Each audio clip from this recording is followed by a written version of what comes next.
दूर जा, दूर जा।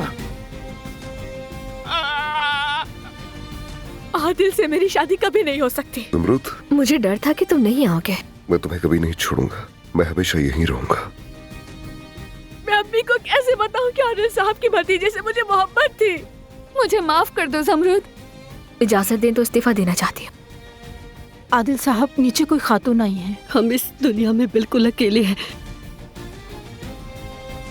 इस गुनाह की सजा बातमीर कान को कौन देगा?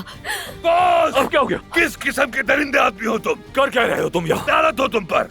बड़ा भाई हो तुम्हारा। दुआ करो वो जिंदा रहे, अगर मर गई तो मैं खुद तुम्हें पुलिस के हवाले करूंगा। डॉक्यूमेंट्स हैं जिनमें अब्बास साहब के मुजरिमाना सरगर्मियों का रिकॉर्ड मौजूद है। चलो कैची, मुझे तो इस बड़े आदमी से शादी करके अपनी जिंदगी नहीं बर्बाद कर सकती मैं। ये मैं तुम्हें पहनाना चाहता हूँ। मैं जानता हूँ तुम्हें मुझसे मोहब्बत नहीं। आज से मेरी जिंदगी का वाहिद मकसद तुम्हें खुश रखना है।